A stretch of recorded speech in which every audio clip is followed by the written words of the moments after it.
It's your boy, the Taxman here, coming to you live and in living color from beautiful Winnipeg, Manitoba, Canada. As you can see, we got ourselves some bright blue skies today. We got ourselves the little smoker gimmick out there ready for later on. We got some beers on ice, and most importantly, I have to apologize today because, as you all heard the episode Gail Kim, the Canada's Ultimate Knockout, we're missing a little bit of audio from that. So you would have heard audio from yours truly. You heard Ashley Rosenova, but it was unfortunately missing the audio from Alicia from We Talk Impact.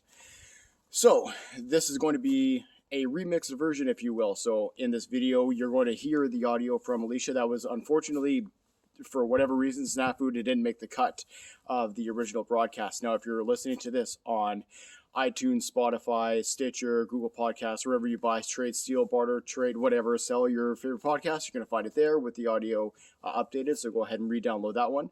But until then, you can keep it locked here for the audio release of Alicia's interview. And I'm also going to take this time to talk about a program that I used to do, TNA Impact in Reverse. And we're going to be reissuing and redoing episodes of that in the near future. So keep it locked here on youtube.com/c/six-sided podcast for all that wonderful fun stuff. And again, apologize.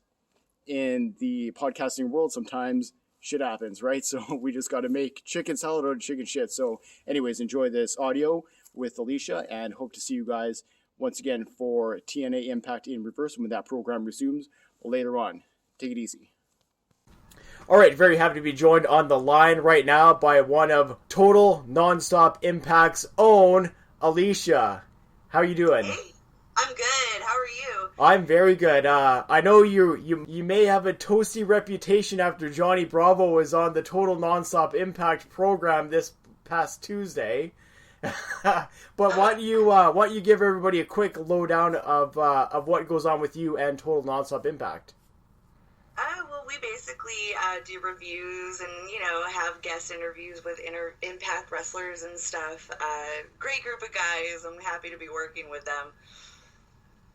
So, a couple of weeks ago, I was on the program, and you guys had Gia Miller on, and that was a fantastic interview, and she's so good in that role that she's currently on before the Impact. Is just a tremendous episode, pre-episode, whatever you want to say of Impact Wrestling, but she does such a fantastic job, and she was so great on the interview with you guys, and I always find that you guys do such a great job of not only bringing the results, because that part of it is kind of, anybody can do it, but really the fan perspective of what it means to be a fan of Impact Wrestling. You guys do such a great job of bringing that from the episode to the every person.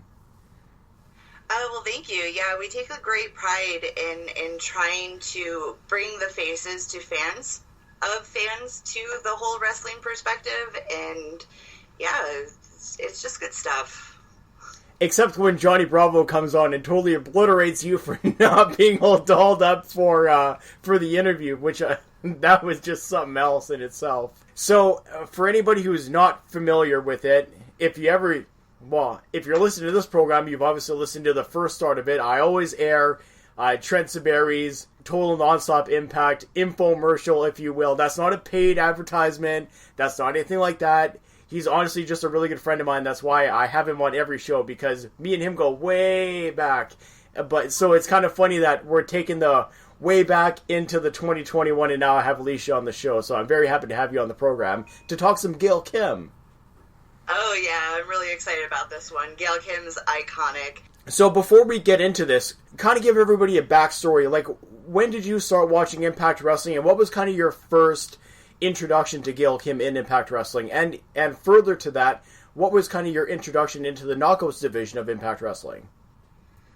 Oh man, now you're taking me back. So, I've been into Impact, since you had to, pay for the episodes on the pay-per-view channel. Yes. So, this is, way back in the beginning.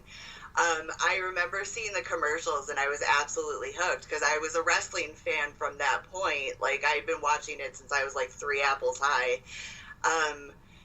But as far as like the knockouts, my first introduction is seeing like, you know, Tracy Brooks and Trinity and such. So it really made a big impression with me because up until that point, I had only been exposed to WCW women and WWE women, and to see what the Impact women were actually bringing to the table really, really inspired me to like love it so much more, because they were doing things that the other women weren't doing, and it really elevated to the capabilities of women in general in wrestling.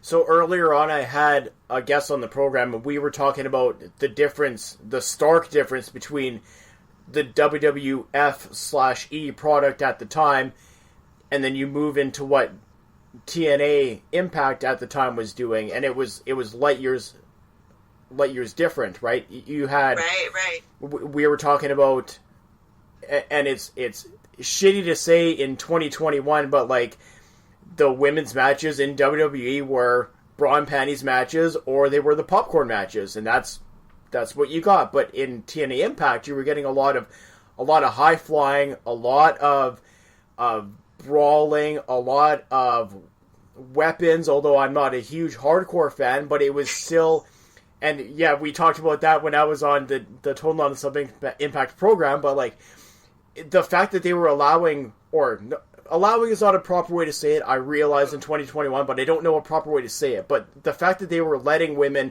push the boundaries and push the envelope, and like you said, the women that they had in the roster at the time, it was just something different. It was totally different.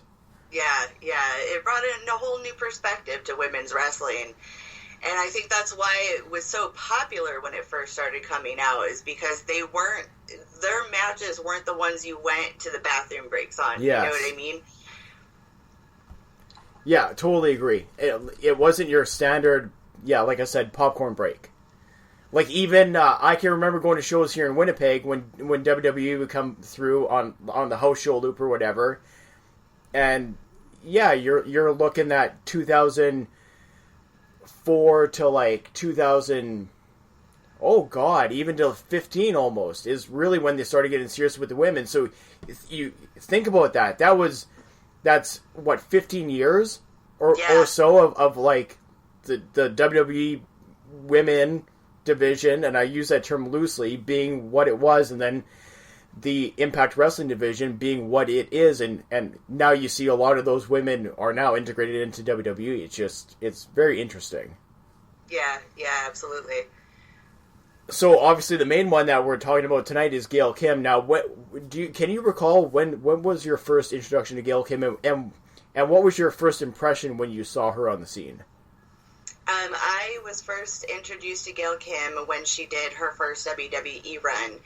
And I felt that she really stood out. She was doing things at a higher capacity than a lot of her other opponents in the ring. And then I remember her stand out with Impact when she showed up with America's Most Wanted. Yes.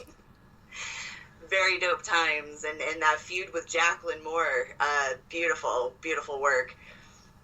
Like, I'm just running down that roster that they had. Mm-hmm. So she comes into Impact Wrestling in 2006. Like you said, she has the run with Jacqueline Moore, who in herself is a legend at that point. Absolutely. But like some of the other women that they had Tracy Brooks on the roster. They had ODB was on the roster. You had Awesome Kong on the roster, though she was young in her career. Christy Hemme, young in her career.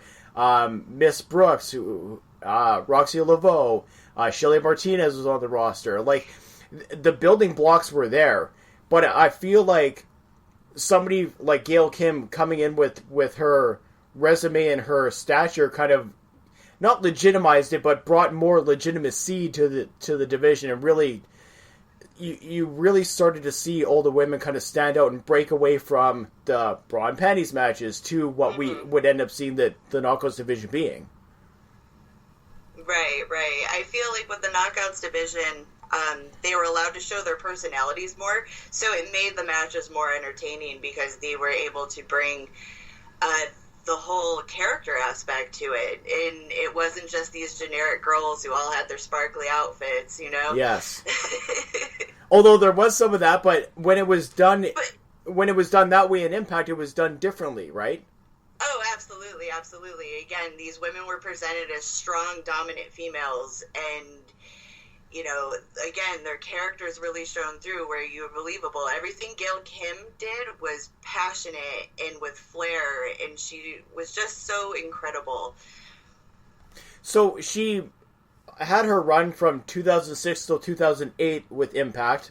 Mm-hmm. She goes back to WWE. I had discussed in the earlier interview her exit from WWE, which I said in that one she had a set on her for sure for her exit there when she they told her to get eliminated in the first minute of a Royal Rumble, and she said, "F this, I'm going to eliminate myself," and walked out and quit. So everybody talks about grabbing the brass ring. That's how you grab it and take your ball and F off somewhere else and do your own thing, right? So she goes back to Impact Wrestling in 2010, or sorry, 2011. Yeah. And then, even still, now you're looking at names like you have Tara there, you have Velvet Sky there, with the Beautiful People, obviously. Mm-hmm. Mickey James is there, and they had some incredible matches. Oh, yeah, bangers. I'm not discounting the women that they had in that 06 to 08 run, but you can really see how much TNA Impact at the time stepped their game up to bring legitimate women in who legitimately wanted to wrestle that I know I've said it 3 times now, but legitimate style. Yeah, absolutely. They were given an opportunity to really show that they had what it takes to put on great matches, good storytelling, all of it.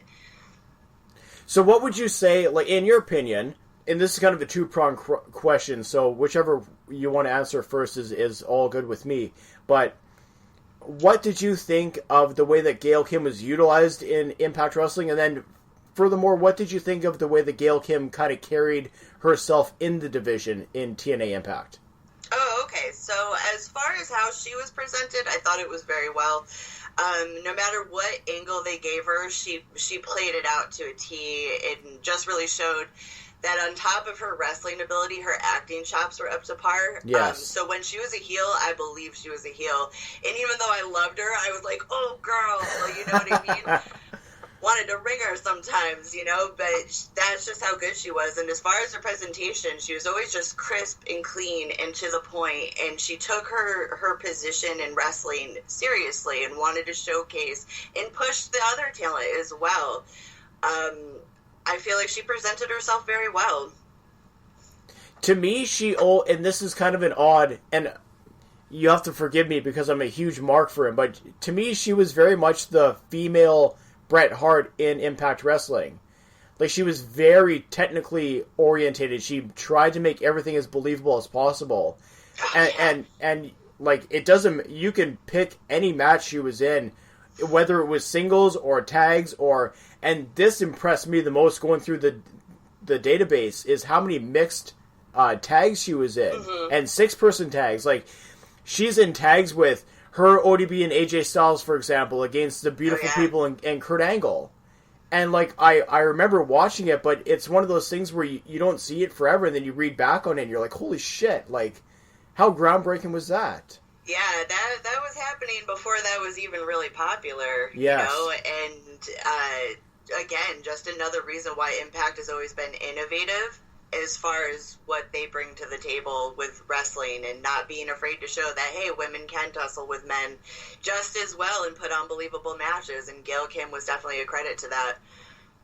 The way I always took her is this is somebody who wanted to carry the division. She never acted like she was above the division, and you can kind of, again, it's shitty for me to say because I'm a guy, right? And I understand, send your hate tweets to @6_podcast, it's fine. But, you can always tell when there's a woman who thinks that she shouldn't be wrestling other women. Chyna is a perfect example of that back in the early days of WWF, WWE. But to me, Gail Kim was never one of those who thought she was above the other women. She always wanted to bring out the best of the other women on the roster. That's my impression, at least. Yeah, absolutely. She was definitely the one who gave the impression of, if you're going to be part of the women's division, why not elevate it? You know, you're only as good as your competitors in these situations, and if you are just trying to get ahead, you know, no one else gets ahead.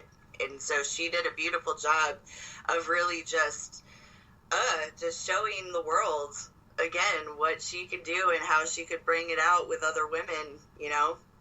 So here's a polarizing question, because a lot of people will go hard one way or hard the other way. Did you prefer Gail Kim as the Knockouts champion, or did you prefer Gail Kim as the challenger? I liked her as both. I know that seems like such a generic answer, but again, I can't stress it enough. With her talent, she was just so believable in the ring that when she was the odd man out, I believed, you know, the underdog, I believed her. And when she was the top woman, I was all there for her, you know. She's just one of those kind of women who could do it, be believable in both roles. So, in this program, we normally don't talk about matches per se, but this is kind of a different subject where Gail Kim is so influential in her style of matches and what she did. What did you think of her series of matches with Awesome Kong? Oh, they're iconic, of course. I know that it seems to always be the go-to when referencing some of her great rival battles. And they really brought the best out of each other, because Awesome Kong alone in her own right is a fantastic performer. Glad she's still in the biz. They're just incredible, you know? To me, it was super interesting and very ahead of its time that you would have two women of color in a top title situation and multiple times, right? You still see it today, even in the men's divisions, and it doesn't, well, Impact is different. I'm not counting them, but if you're talking about WWE or you're talking about AEW, you don't really see a lot of colored people in the top spots facing colored people. Yes, there may be one champion of color or a contender of color, and Impact has always been that kind of, they don't play by the other rules, right? They've always, like, look at it right now. We're marching towards No Surrender, and we have Moose and Rich Swann going for or battling it out for the Impact World Championship. So to me, it's super interesting the way that it's such a hard thing to talk about, because again, I'm a guy, but it's such a hard thing for me to describe, like, just how important it is, not just obviously to me, but to other people and people of color, like what they're able to do, what they're able to bring to the table, and what they're allowed to do is, I guess, a better way to say it. I always feel that Impact's been ahead of its time with that, and, you know, I always support a company that's willing to break down boundaries and allow people of all backgrounds to have their rightful spot in the spotlight. And the other thing I wanted to bring up with Gail Kim, and this is, I don't know how much this matters to you, but for Canadians at least, it always seems that when there's a high-level athlete, a high-level Canadian athlete in a wrestling promotion like WWE, they're either a heel and are terribly booked, which is like their trademark thing to do, like look what they did with all the French-Canadian guys that came through there, or they switch them, oh, this guy's from insert name here, America, right? You had Edge was from wherever the hell he was from the States for a while, Christian, same thing, Jericho was from New York. Right, Impact Wrestling has never really shied away from Canadians having a prominent spotlight there, and certainly not a female Canadian in Gail Kim. And then obviously you have the other ones like, oh god, they've had tons over the years, whether it's Rosemary now or Allie back in the day. Hello, or Team Canada. Yeah, exactly, right? Like, Impact's always had mad love for Canadian wrestling, as they should.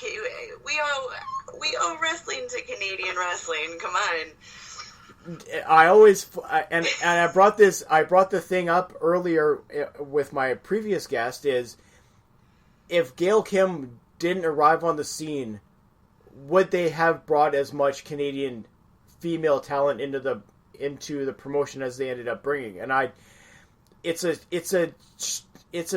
sticky subject, if you will. I don't know if it's sticky. I just don't know how you could actually say otherwise. You know what I mean? Because you think there's other Canadian wrestlers. I believe Angelina Love. I know she's a little bit later down the road. But she's in that Canadian 2006 range too, as well. I don't know. Again, I just think it's kind of hard to say. I would like to hope so. Yeah, well, obviously, I would hope so too, being Canadian myself.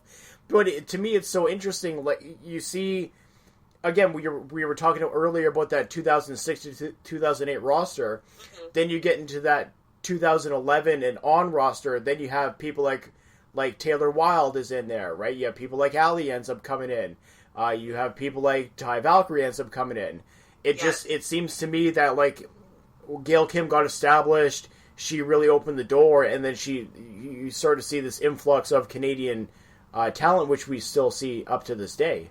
Yeah, I mean, I can see what you're saying. I'll agree. Well, if you disagree, you're off the show. Yeah. Could you imagine? Oh my God. I'm being biased. Yes, Canadian all the way.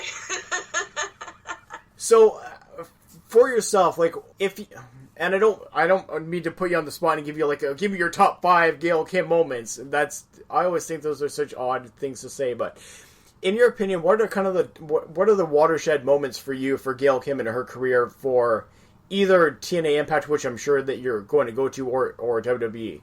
My favorite feud with Gail Kim, Gail Kim versus would have to be Taryn Terrell, because I feel like in that rivalry specifically, when Gail was against Kong, and that was her most famous feud, they brought out the brutality with each other, but Taryn Terrell and Gail Kim brought out a crazy viciousness that brought a whole new level to what a women's feud could be, and I thought that was outstanding. I find that super interesting. Yeah, you hit the nail on the head. Her versus Awesome Kong was very much the David and Goliath, right? Yes. But yeah, her and Taryn Terrell, that was vicious. Like, they were out for blood. They brought darkness out of each other, and it was poetic in a way. I don't know how many times people have compared wrestling to poetry, but that's how I always feel, is that it's just a complete work of art, and those women told a story, and it's always stood out to me, like, wow. And that set of matches is something else. And like you said, right, when you're talking about bringing something out of somebody else, you're bringing layers out of the character, and that was just another step in the evolution of Gail Kim, right? And Taryn Terrell as well. Yeah, absolutely. Because up until that point, I believe Taryn was like a straight up, like a face for the most part. But then when they started that feud, man, it got ugly. But it was something that nobody had seen before either. Yes. Yes. And again, this is going back to what we were talking about earlier, how Impact Wrestling has never really followed the quote-unquote rules, right? No. And I'm so glad they went that route, because it's interesting. So, and you might have the scoop, if you will, a little bit on the backstage. Yeah, you like that one. You might have a little bit of that. But so Gail Kim right now is she's very much heavily involved in the backstage production with the TNA, or they're not TNA Knockouts anymore, but with the Knockouts roster. What do you think her legacy is going forward? Like, what do you think that she can impart onto the women today from her runs from either, TNA Impact to WWE to Impact Wrestling to what she's doing now? What do you think that she can bring to the table for them? I think she could bring the history to them and show them that, how to progress in their wrestling career, and maybe just follow their hearts, and, believe in your character and be a strong wrestler and just do the best you can, To me, she very much seems like that that real touchstone from the 2000s to the 10s to now, right? She's been in it a long time, but doesn't show it. I mean, goddamn, look at her. She's gorgeous still. But she just seems like one of these... She's timeless, I guess, is what I'm trying to get at, right? Whether it's her matches are timeless, her promos are timeless, the way that she still interacts on social media with everybody else, right? It's still she to me at least seems very timeless in that fashion. Yeah, I definitely agree.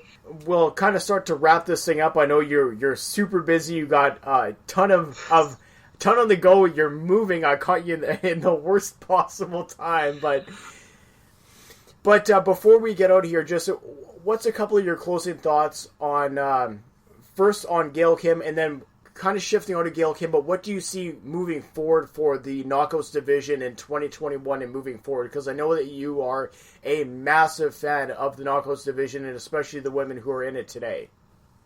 Oh, yeah, absolutely. So closing thought on Gail Kim is just that I'm so thankful that over the years we've been able to witness her entire career and see just really everything she's brought to the table and, the wisdom she imparts on the upcoming roster and everything. And as far as the future of the Knockouts, man, I think it's kind of corny to say, but I feel like the options are limitless at this point. I mean, in the last year alone, we've had a woman as the major title holder in Impact Wrestling, and even though that kind of went a little wonky, I feel like that you can't take that away, and that's a pretty big deal. And the fact that Impact could have that much faith in someone, that just shows me again that the options are limitless with Impact Wrestling. And who would be your kind of ones to watch moving forward from 2021 into the near future with respect to the current division of Knockouts?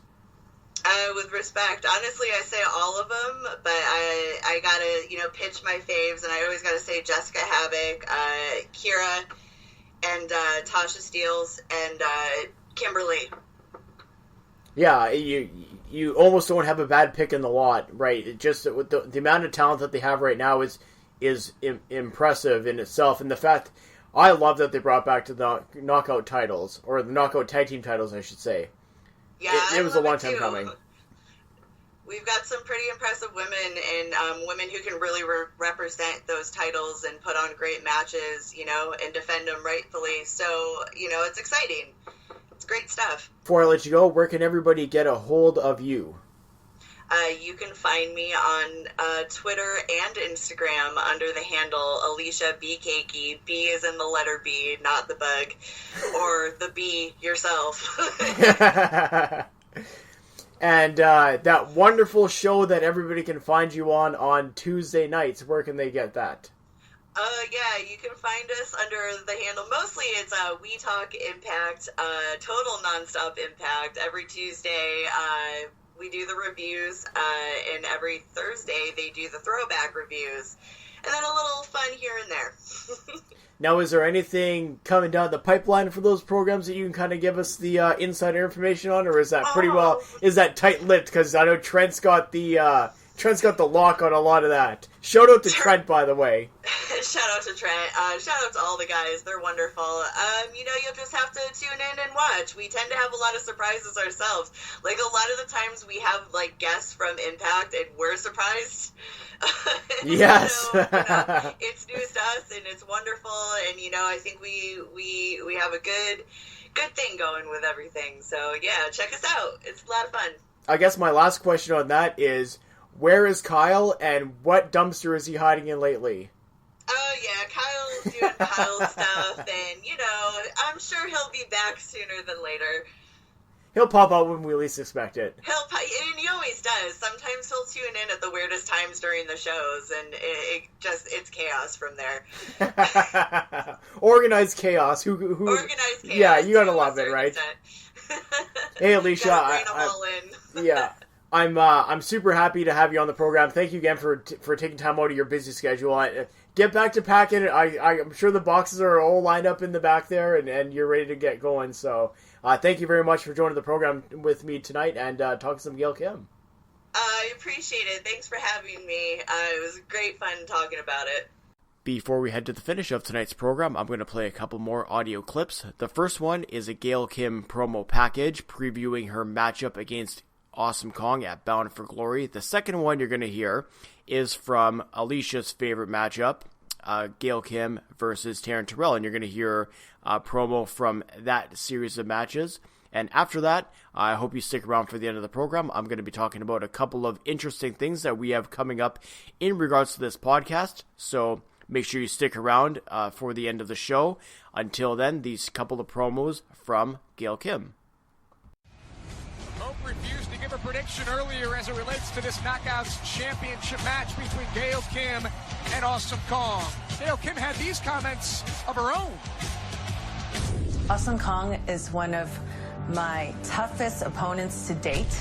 I think the fans would agree. I think my body would agree that when Kong and I come together, you just never know what's gonna happen. I respect the hell out of her. And when we're in the ring, we both give it all we've got. And like I've said before, all the pain I went through, all the pain that my body went through, I wouldn't take back 1 minute of that for anything. This match at Bound for Glory is about our legacy. Who truly is the best? I was the very first Knockouts champion, and I intend to stay Knockouts champion come Bound for Glory. Come Bound for Glory 2015. Who's gonna go down as the best TNA Knockouts champion ever? This match will go down in history. And when the history books are written about our Knockouts division, it's gonna say one thing.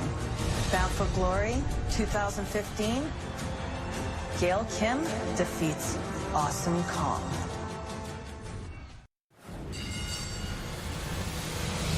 You have nothing to worry about. I'm not here to hurt you. I'm not here to touch you. I'm just here to talk to you. Okay? It's nice. Taryn. You just forget how well I know you. So these mind games, they don't work with me. The psychological babble BS doesn't work, so just stop.